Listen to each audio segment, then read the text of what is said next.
Hello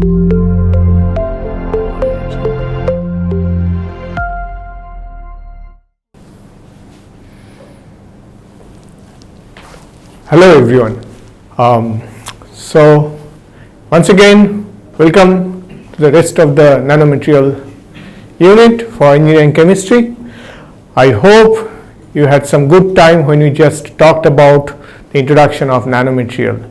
Okay, once again, I am Dr. Anandarup Goswami from Division of Chemistry, Department of Sciences and Humanities at VFSTR. So in today's lecture, I will go start discussing something more which is actually much relevant to the history as well as the properties of nanomaterial. So in today's lecture, I might not cover everything, but I'll try to give you some idea about the history that goes behind the development of nanomaterials that we see today. Okay? So as far as last class is concerned, we started discussing about what is nanomaterial. We started discussing about what do you mean by nanoscale, definition of nanomaterials, and to some extent I have given you some examples about the importance of nanomaterials. So what we are going to do today, I'll just go over the rest of the two topics, which is a brief history of nanomaterials and properties of nanomaterial. Rest I will go in subsequent classes, but this will be our second module, but we may not be able to cover it in one session, so I will try to cover it in 2 sessions or something like that. Okay. So before going into the actual part of our discussion, let's see what did we learn from last lecture.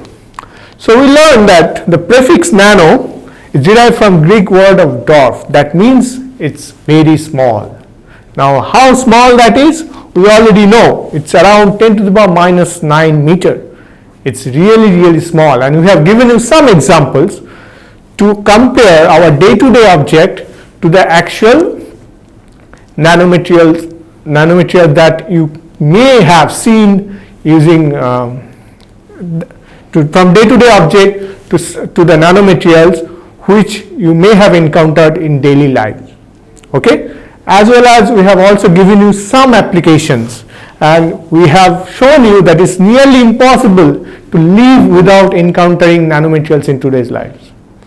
Okay, so but with all the introduction that we had, we also focus saying that for all the cases nanomaterials are different than their bulk because of some unique properties which we are going to be discussing in subsequent sections. Not today, but sometimes maybe after 2 or 3 lectures when we'll start discussing about the properties of nanomaterials.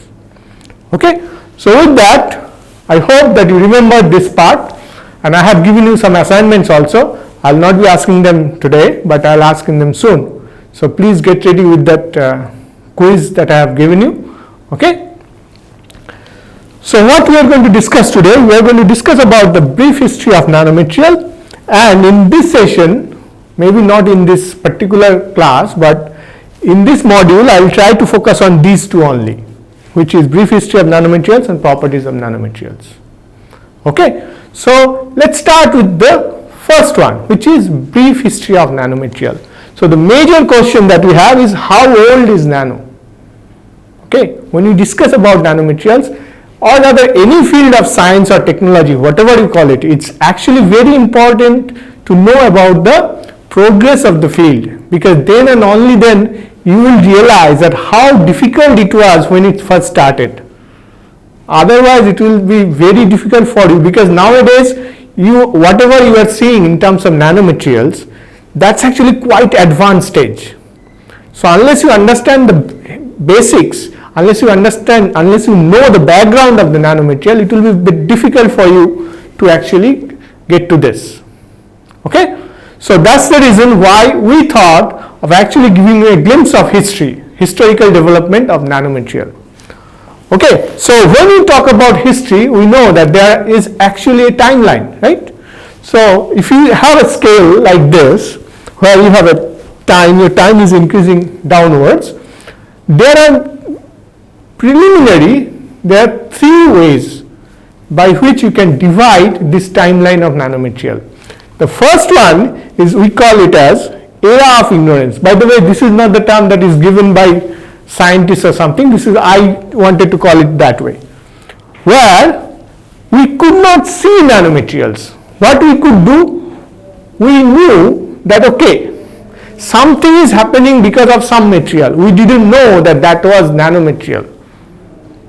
Okay, so what is the time frame? Since the beginning of the earth, the time frame is around 18th century. I'll start giving you some examples about, just to emphasize how important that part was. So followed by the beginning of understanding. So this is the time around 18th century to 1980, early 1980s. This is the time when we started to understand what is nanomaterial and how their property are different than bulk and how they can be useful in different applications. Okay, we just started. In fact, till now also we are just starting to exploring those options, those potential of nanomaterials. But this is the part between 18th century to 1980, we call it as the beginning of understanding. The last but not the least is the rapid expansion of the field of nanomaterials and nanotechnology. This is where we are right now. So that means that now we are at a phase that we don't need to care about this background, at least when we start using nanomaterials. So we don't need to really care about these backgrounds, but if you really want to understand what is going on, then you really need to know how this entire field has developed. That's the motivation of this particular lecture. Okay, so here what we are going to try, we are going to actually give you some examples to show you how the entire field of nanomaterials developed. So let's start with the era of ignorance, where, as you remember, we could not see nanomaterials, but we knew that if you have some materials into something, then some property will change, and that is very different than the other one.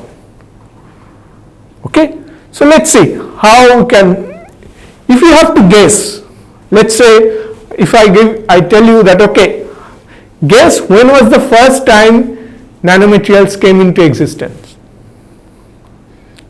Can you guess it? You can keep on guessing it, but it's actually, if you concentrate on that, existence of nanomaterial came when actually during the Big Bang, because there are a lot of nanomaterials that actually, there are a lot of nanomaterials which came into existence because of Big Bang, and those are still can be found in meteorites. Okay, so Big Bang is already, you know that this is kind of the birth point of the universe. So since the birth point of the universe, since the birth of universe, nanomaterial exist. Okay, so but obviously this is not the first one that we are going to see, because birth of universe, we still are trying to find out what exactly happened after this and how they are developing. When we talk about nanomaterials, what happens after that? After Big Bang, what exactly happened? There are a lot of theories, but let's not go into that historical development in terms of that, because people are still speculating about them. But as a human being, when do you think that we first actually made nanomaterials? When do you think? You know, there are certain milestones in human civilization. One of them is discovery of tire, and another one is discovery of fire. Is actually the fire, when human developed the fire, when they understood that okay, if you do something, something will burn and that will give you a flame.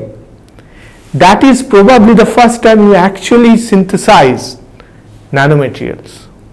So in this particular case, this is a candle, right? and this is some metallic substance that is kept under that. Now if you do that, you will see that some soot will be depositing there, right?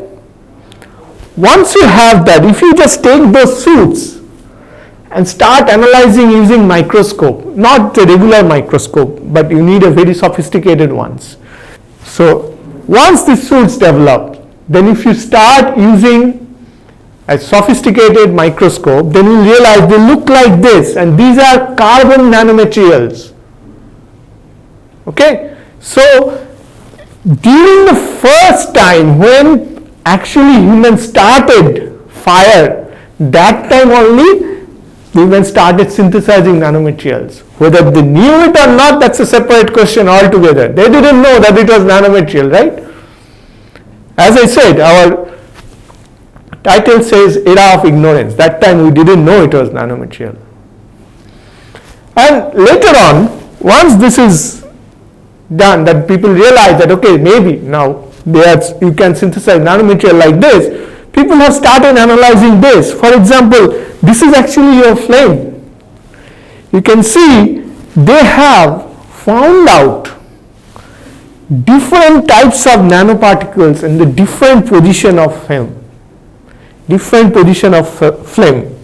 For example, at the top of this, it's a mature soot particle which is of 10 to 15 nanometer in size. This is where the actual reaction happens. Okay, it's essentially it's burning, right? It's an oxidation process. This is actually incipient soot particle which has just started to form. That's why they are very, very small, even smaller than this. This is around 1 to 6 nanometer. People have isolated this kind of thing. Nowadays, our instrumentations will allow you to identify them. This is actually, they have calculated the mass, and they found out how much this particular thing weighs. Okay, based on that, they calculated what kind of carbon is there. All these things are coming into picture nowadays.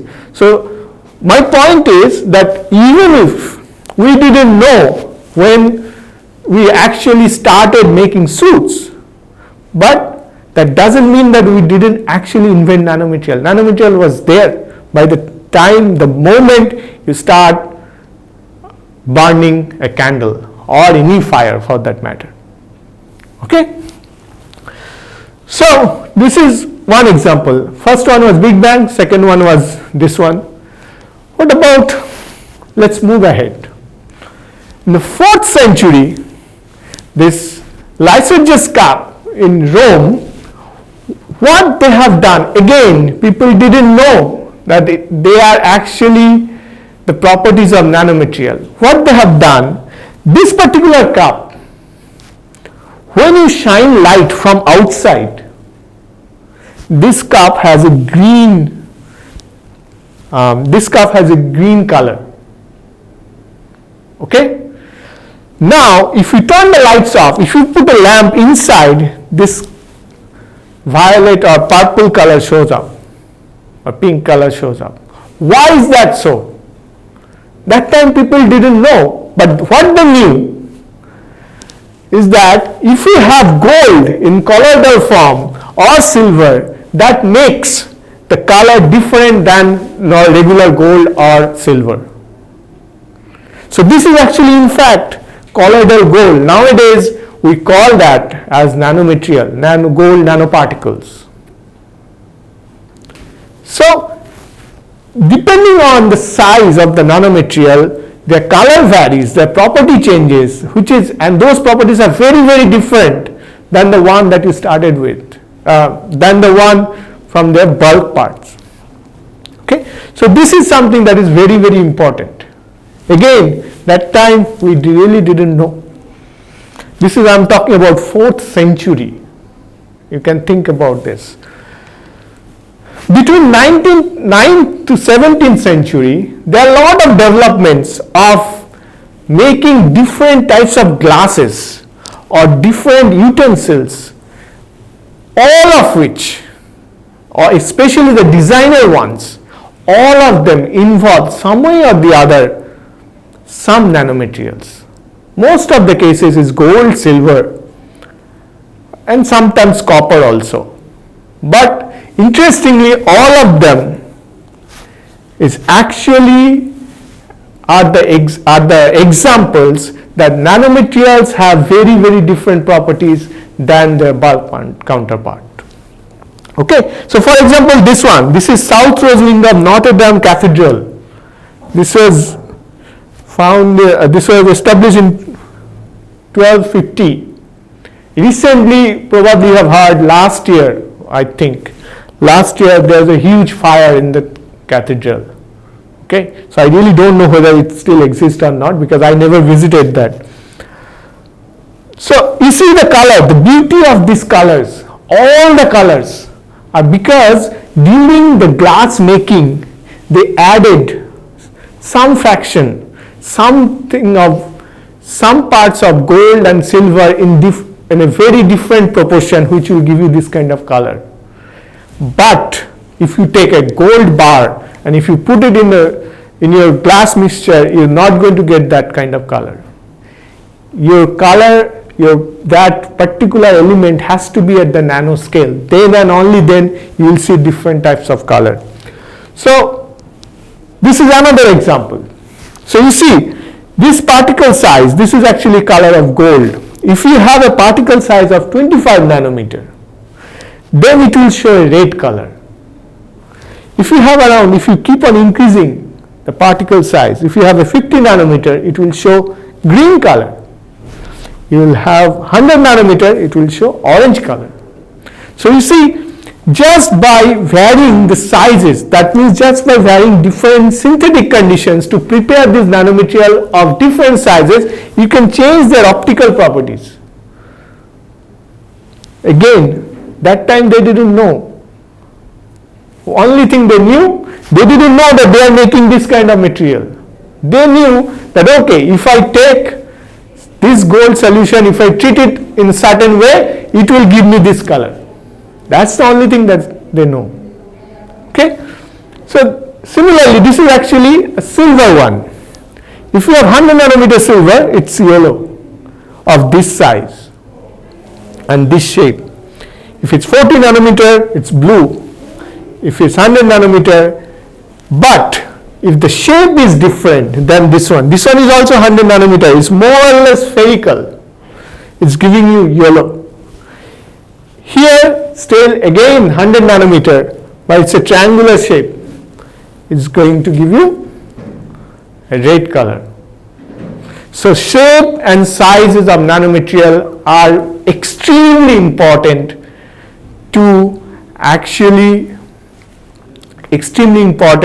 for their properties.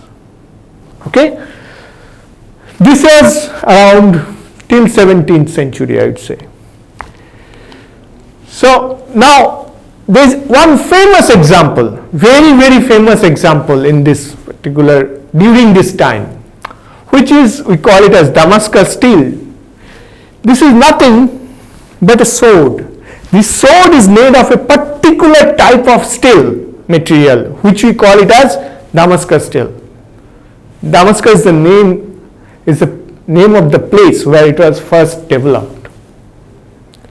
Now what happened is very interesting, because that time people knew, okay, if you make a particular sword or any weapon with this steel, they are very, very strong. They are very strong, their strength is high, they don't get corroded that easily. Everything, all the properties that you want, it's very long lasting. Okay, they are very, very good material for this kind of metallic thing, metallic applications. People knew that. But people didn't know what exactly the reason was. Later on, look, this is, I am talking about 13th to 18th century. There is a paper in 2006 which actually said that this Damascus steel contains two types of nanomaterial, at least. One of them is actually, these are nanotubes, another one is cementite. So these two nanomaterials are the reason for their long lasting properties. Because of this only, they don't get corroded that easily. They are very stable. Their strength is so high because nowadays, later on, they found out the strength of carbon nanotubes is really high. So, from this part only, they started using this, but to get to a point where you could understand these things, it took us so long time, almost 2000 years. Not 2000 years, I would say almost around that. Okay? Not 2000 years, I will say around 200 or 200 to 400 years. Okay, so this is pretty much what I wanted to say, because as I said, till 18th century pretty much people started utilizing nanomaterials, not knowing them, but at the same time they knew that they have different properties when you start mixing different types of materials together. So that kind of sums up our era of ignorance. Once again, I am not giving you all the examples that are available, because that's probably not possible for a course, and that's kind of not our goal for this matter. What I wanted to highlight that even if you don't know something, that doesn't mean that you cannot come up with the very unique applications of that. Okay, and this is exactly what has been done during this age. Okay, later on we started having this era which I call the beginning of understanding, that is 18th century to 1980. What is going on in this case?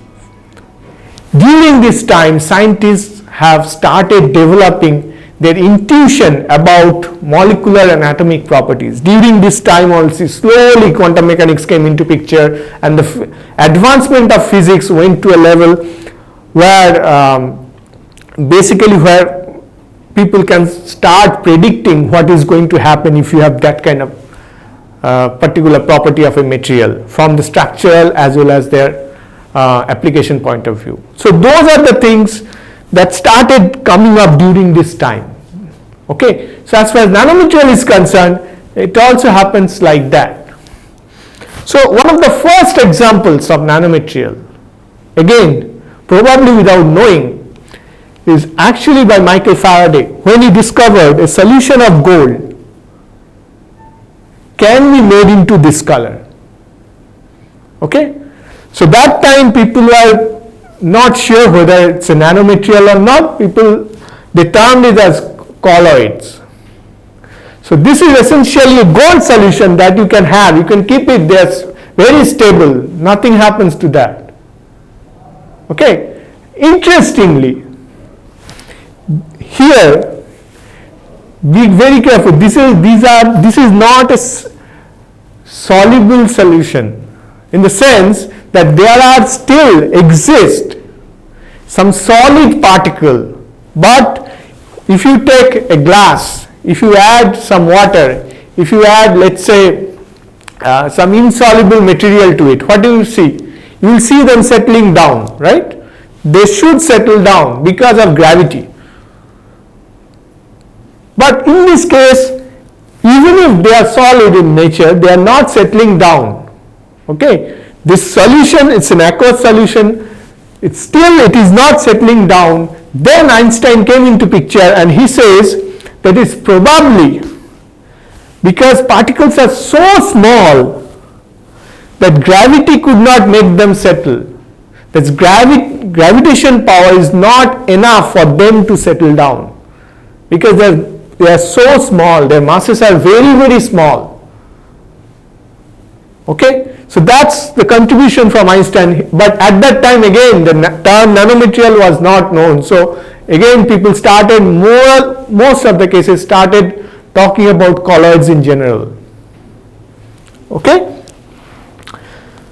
so during this time, you remember, that is around 1847, if I remember. Let's go back once again. 1857, Michael Faraday did this.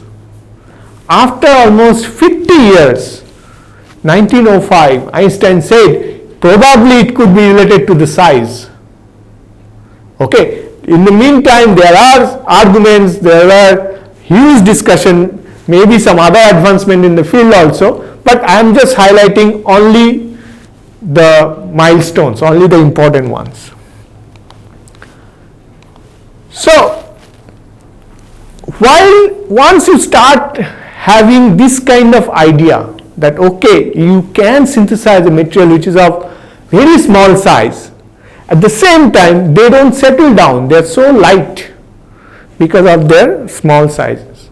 But remember, they are made of very, very solid, like not solid, they are made of metal particle, at least in these cases. So it's not like their atomic weight was small. Okay, this was still high, but the sizes were the ones which were playing a huge role in these cases. While during this time, rather little late, people also started working, especially physicists. They started working on quantum mechanics as well as some optical property and their relation to quantum mechanics. All these things started coming into picture. And one of the ways that you can see this is when Ruska and Knoll, two German physicists, they developed transmission electron microscopy.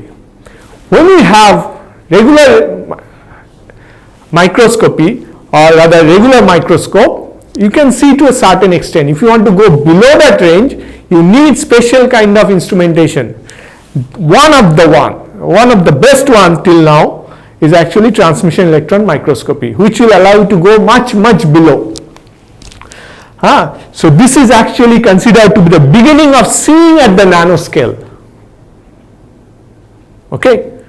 So in fact, here these are called electron microscope, where you are seeing with the help of electron gun. We are not discussing that part in details, but it's not exactly a light that you are seeing. Okay. With the help of electron gun, you are actually imaging this kind of system. This is actually the first microscope that they built. Okay. This is very, very primitive one. Nowadays, people are having very sophisticated TEM, we call it as, because it's called transmission electron microscope.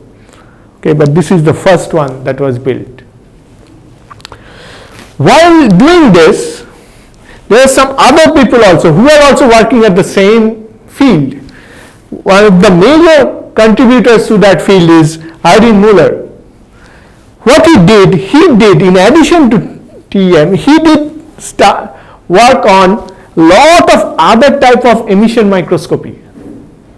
Normally field emission microscope, field ion microscope, all these things he started developing. And remember, this has all been done from within 20 years, 1931 to 1950. That was very, very impressive, because remember, nowadays as a scientist or even as a student of science and technology, you have access to so many things, especially knowledge. You just Google it, you get your information right away. Right? That time people, they didn't have that kind of sophistication, that kind of facility at all. Still they are able to actually come up with the theories, the way by which you can see these kind of materials at the nanoscale. So while doing that, so first one I discuss about some precedents of nanomaterial. This one, next one, during Ruska's development, it was about characterization of nanomaterial, right? How you can see nanomaterial. Once you know about this, then people will obviously started questioning how about making them. Now we know that okay, soot is a nanomaterial, we can make them. But that time maybe it was not. They knew that something can be made. But whether you can have the desired control of synthesizing a nanomaterial or not, that was still questionable.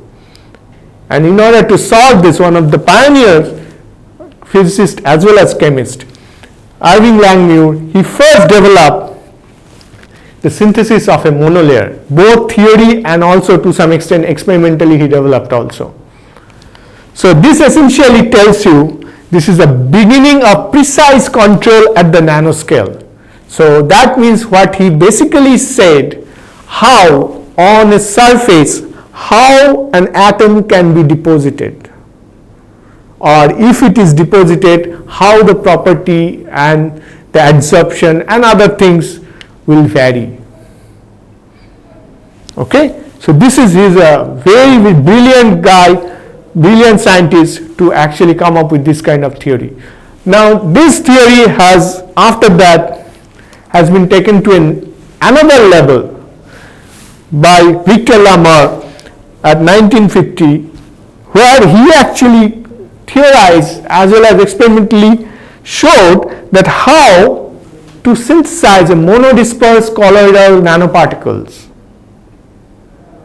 How to synthesize them. And once you synthesize them, he actually came up with a theory of the formation mechanism. So this is very unique to the, in terms of first synthetic attempt, I would say, to synthesize nanomaterials, at least knowingly. Okay. So after that, while doing this, right now I have given you some idea about the precedence of nanomaterials in world. Now later on I given you the historical background. After that I started giving you the characterization. Then I started giving you the synthesis background, synthesis behind the background of synthesizing the nanomaterial. Once we do that, what's next? Our goal was always at only one, to come up with unique properties and applications. So how is that possible? Especially which field these nanomaterials will be used, that also we need to decide, because before when I was talking about the glass coloring and everything, that time we know, okay, nanomaterials are important, but now at this point we know that we can tune the nanomaterial to have certain properties. Okay, so in that case, in order to know the development in terms of applications, we need to know a little bit about how the field of applications of nanotechnology grows. In order to know that, at least historically, the first attempt that was done for the application of nanomaterial, one of the first attempts was actually at the transistor level. So in 1947, Bell Lab, this scientist, they discovered semiconductor transistor. And once you do that, this is actually the beginning of modern day transistor, modern day computer, everything. Okay, this is a huge milestone in terms of making devices using nanomaterials.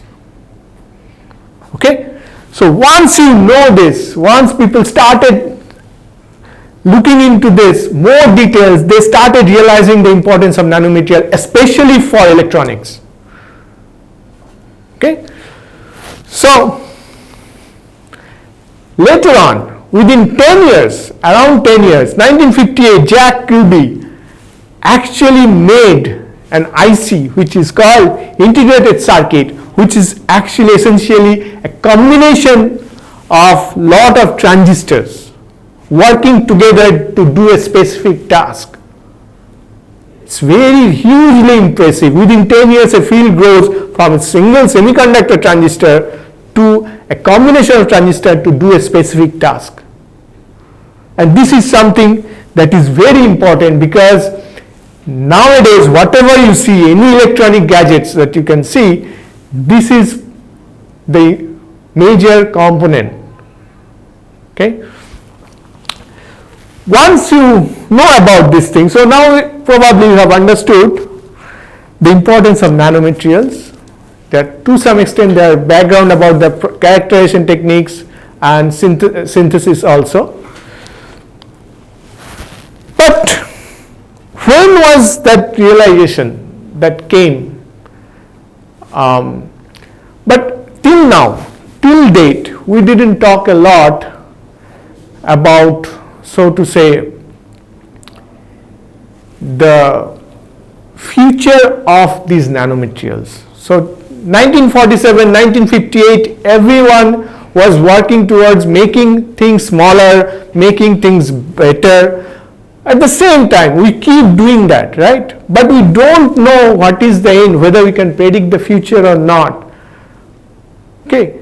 Interestingly, this is the first time, 1959, Feynman gave a lecture at Caltech where he said categorically this term, there's a plenty of room at the bottom.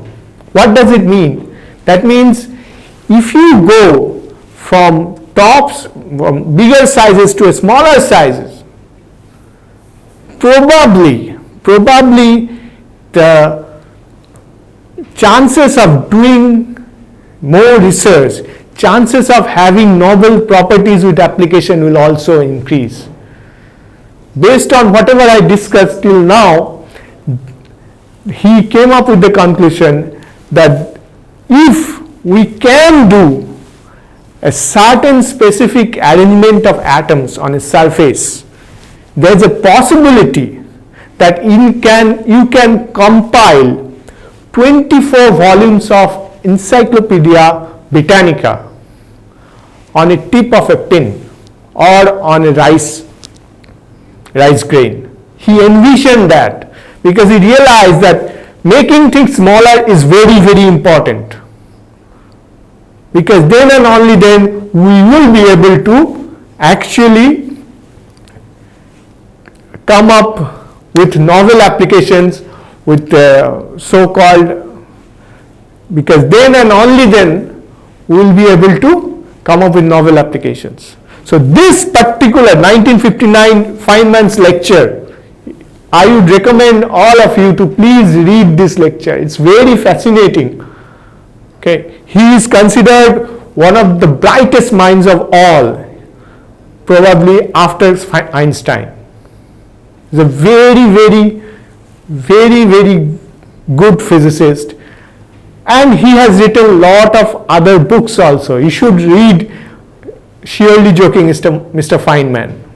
Very good to read. But he is considered to be the father of nanotechnology. Though that time, again remember, that time the nanotechnology term was not developed. But this particular lectures has shown the pathway to develop more and more, to actually delve into more and more research regarding nanomaterials and their applications and properties.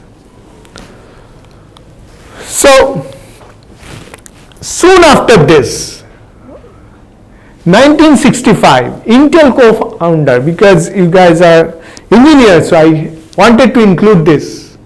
He came up with a theory.